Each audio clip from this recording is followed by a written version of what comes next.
Assalamualaikum warahmatullahi wabarakatuh. Kami dari kelompok 7, kelas Ekonomi Syariah 6A, dengan mata kuliah Analisis Keuangan Negara dengan dosen pengampu Ibu Yulia Maris Herdianti SME. Pada kesempatan kali ini, kelompok kami ingin menyampaikan materi dengan judul Pinjaman atau Utang Negara dan Pengelolaannya. Sebelumnya, perkenalkan anggota dari kelompok kami yang akan memaparkan materi pada kali ini. Yang pertama ada Kabib Nikmatul Hidayah, yang kedua Giovita Bayu Fitrianti, yang ketiga Rani Wahyunita, dan yang terakhir Karunia Kinanti. Nah, pada kesempatan kali ini kita akan membahas 4 subbab pembahasan, yakni yang pertama adalah utang negara sebagai alat pembangunan nasional, yang kedua intervensi ekonomi dan utang negara, yang ketiga pengelolaan utang negara dan piutang negara, dan yang terakhir adalah strategi pengelolaan utang negara. Untuk lebih jelasnya, yuk mari kita simak pemaparan materi berikut. Untuk materi pertama yang akan kita bahas adalah utang negara sebagai alat pembangunan nasional. Jadi perkara utang di Indonesia ini sudah lama dibahas dari masa kemerdekaan hingga masa sekarang. Utang sendiri bukan tipikal dari negara terbelakang atau berkembang saja, namun juga menjadi karakter negara maju. Seperti negara-negara maju seperti Amerika Serikat, Jepang, dan banyak negara di Eropa, mereka mempunyai rasio utang terhadap PDB atau produk domestik bruto lebih besar dari 60%, yang merupakan standar internasional terkait utang yang aman.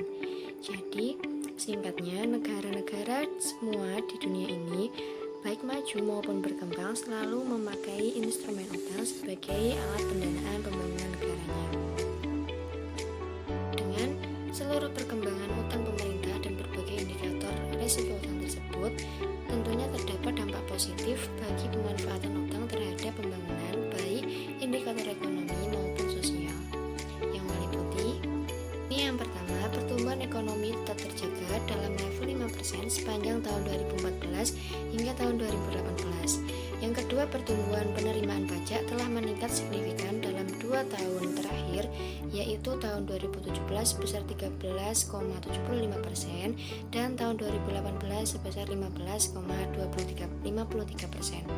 Yang ketiga, proyek-proyek infrastruktur berhasil mengangkat laju pertumbuhan investasi atau PMTB dengan laju pertumbuhan PMTB tertinggi pada triwulan 1 2018 sebesar 7,95%.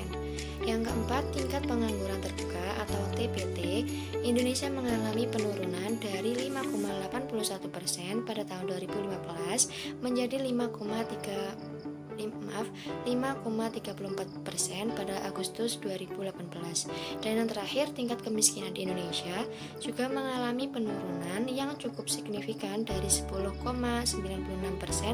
pada tahun 2014 menjadi 9,82% pada tahun 2018. Selanjutnya, macam-macam utang negara ada 3. Yang pertama, reproductive debt dan debt weight debt. Yang kedua, pinjaman sukarela dan pinjaman paksa. Yang ketiga, pinjaman dalam negeri dan pinjaman luar negeri. Penyebab timbulnya pinjaman luar negeri. Pinjaman luar negeri biasanya timbul karena suatu negara itu mengalami kekurangan kapital, karena sumber-sumber dananya di dalam negeri memang cuma sedikit. Terutama bagi negara-negara sedang berkembang yang ingin mempercepat laju pertumbuhan ekonominya, yang kemudian dapat menyamai tingkat hidup di negara-negara yang sudah maju. Investasi dalam jumlah yang besar perlu dijalankan, sehingga hasilnya tidak akan hanya diserap oleh pertambahan penduduk saja. Penggunaan pinjaman luar negeri bagi Indonesia. Pinjaman luar negeri berdasarkan pengalaman Indonesia dapat digunakan untuk membendung inflasi melalui penggunaannya, untuk mengimpor barang-barang baik barang konsumsi maupun alat-alat kapital, sehingga harga-harga akan tetap kalau tidak bahkan menurun.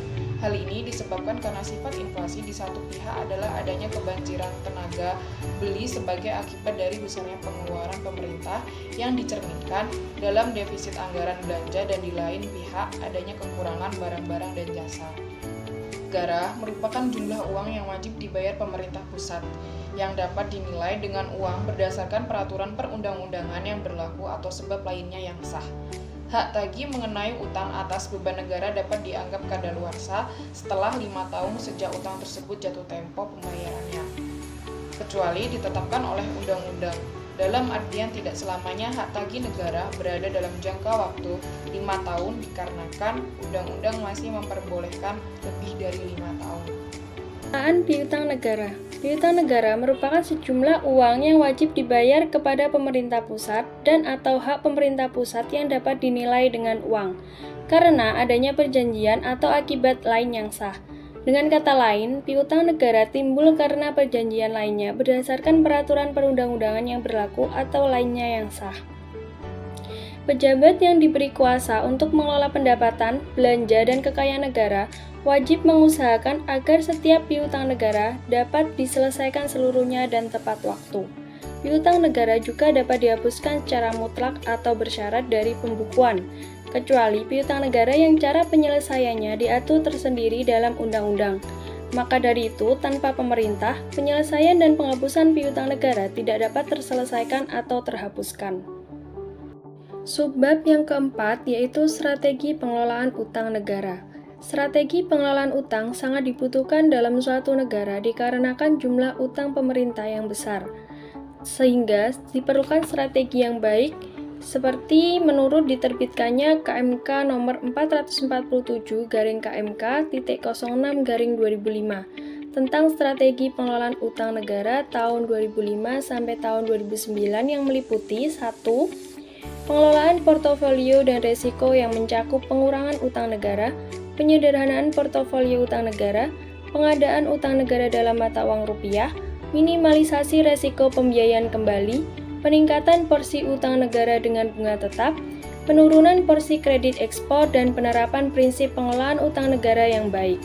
Yang kedua yaitu pengembangan pasar perdana yang mencakup pengembangan metode penerbitan, pengembangan sistem lelang, penyusunan jadwal yang teratur, dan penerbitan benchmark issues. Yang ketiga yaitu pengembangan pasar sekunder yang mencakup diversifikasi instrumen sun dan aktivitas lain untuk meningkatkan likuiditas pasar sun. Berikut merupakan jurnal yang kami review yang memiliki judul Analisis Hubungan Antara Utang Luar Negeri dan Politik Luar Negeri Indonesia tahun 2014 sampai tahun 2022 yang ditulis oleh Asep Setiawan, Joni Gunanto, Hamka, dan Yusuf Saputra. Di sini saya akan mereview jurnal yang diambil oleh kelompok kami dengan judul Analisis Hubungan Antara Utang Luar Negeri dan Politik Luar Negeri Indonesia pada tahun 2014 sampai 2022.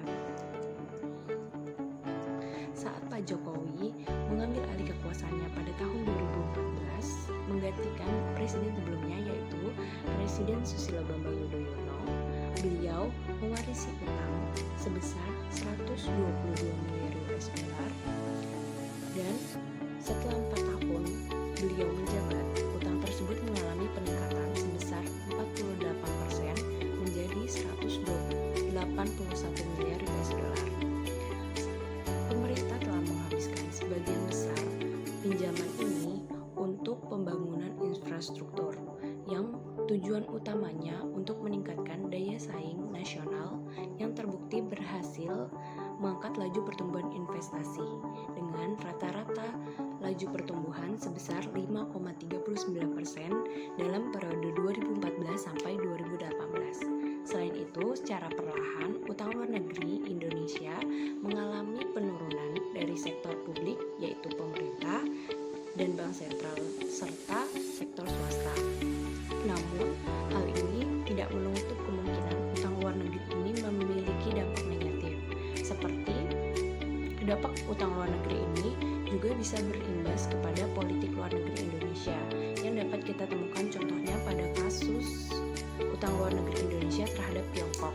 Seperti yang kita tahu, negara Indonesia ini berhutang juga terhadap negara Tiongkok. Lalu, terlepas dari implikasi ekonomi, ketergantungan Indonesia yang semakin besar terhadap Tiongkok mengalami dampak politik yang mendalam, yaitu bisa diambil kasus Indonesia lebih sulit untuk melawan agresivitas Tiongkok yang semakin meningkat di Laut Cina Selatan. Namun, secara umum dapat dikatakan bahwa hubungan bilateral Indonesia dengan negara-negara kredit relatif stabil. Hampir dapat dikatakan bahwa dalam periode 2014 sampai 2022 ini tidak ada konflik yang mengharuskan Indonesia untuk berhadapan secara frontal dengan negara-negara tersebut. Hubungan diplomatik yang stabil ini telah memberikan banyak kesempatan bagi Indonesia untuk fokus membangun negaranya sehingga mampu membayar utang dari hasil produktivitas dan mampu membayarnya sesuai dengan jadwalnya. Selain itu, dengan beban utang dan juga beban pembayaran setiap tahunnya, Indonesia harus memiliki hubungan yang baik dengan penyedia bantuan utang, baik itu dari lembaga keuangan, pemerintah maupun swasta. Lalu juga ini berdampak baik bagi Indonesia seperti salah satu contohnya terhadap negara Rusia sendiri mengatakan bila Indonesia mengalami kesulitan, negara Rusia ini siap untuk membantu kita. Ini juga termasuk salah satu dampak positif dari utang luar negeri sehingga bisa menjalin kerjasama antar negara ini. Demikian pemaparan materi pada kesempatan kali ini. Kami dari kelompok 7 mengucapkan terima kasih. Semoga bermanfaat. Wassalamualaikum warahmatullahi wabarakatuh.